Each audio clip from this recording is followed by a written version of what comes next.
In February 1797, a hostile military force successfully landed on the coast of mainland Britain. It remains the last time a foreign power accomplished this. If you walked into the French encampment on that first night, you wouldn't find soldiers preparing for a siege. You'd find them passed out face down in the freezing mud. The invaders had stumbled onto the cargo of a wrecked ship loaded with Portuguese port wine. The vanguard drank it rapidly and became completely incapacitated. The British regular army never even engaged them. The entire invasion was dismantled by a 47-year-old shoemaker and a trick of the light. How does a highly organized military operation collapse into a national comedy in less than 72 hours? The operation began in France. The Directory authorized a strike force called the Légion Noire, or the Black Legion, intending to destabilize the British.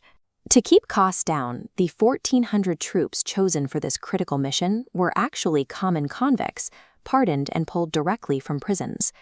They managed a stealth landing under the cover of darkness at Carrig-Wastad Point, disguised in stolen British uniforms redyed black and dark blue. But the command structure dissolved almost immediately. Instead of securing their strategic objectives, the convicts abandoned their posts to loot local Welsh farmhouses. That is when they found the wine. Forced to choose between securing a beachhead and drinking their plunder, the troops chose the wine.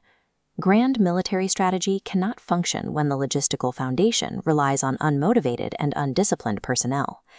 With the British Army absent, the immediate defense of the coastline fell entirely to the local civilians. The central figure in this resistance was Jemima Nicholas, a 47-year-old local cobbler. When she heard about the landing, she grabbed a farming pitchfork and walked straight out into the dark fields to confront the invaders. Acting entirely on her own, she cornered 12 highly intoxicated French soldiers, marched them back into town, and locked them securely inside St. Mary's Church. Extreme military incompetence creates a vacuum, allowing ordinary civilians to wage highly effective asymmetric warfare and neutralize enemy numbers without a single shot fired. By the final day, the remaining sober French forces still vastly outnumbered the locals. The civilians had retreated to the rocky cliffs overlooking the coast. Hundreds of Welsh women gathered on those ridges wearing their traditional daily clothing. They wore tall, stiff black hats and heavy wool cloaks dyed a vivid red using a local pigment called crottle. From down on the beach, the French commander, Colonel William Tate, looked up.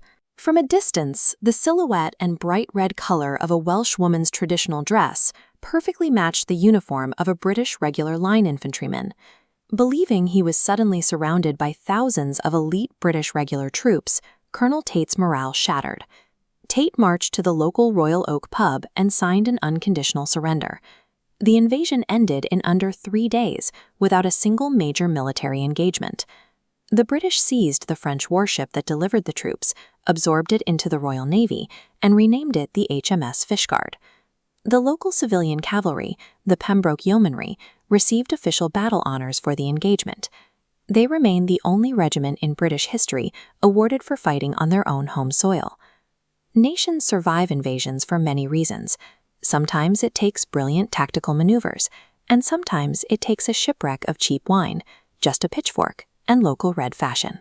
How do you think your hometown would fare against a 1,400 troop invasion? Let me know below.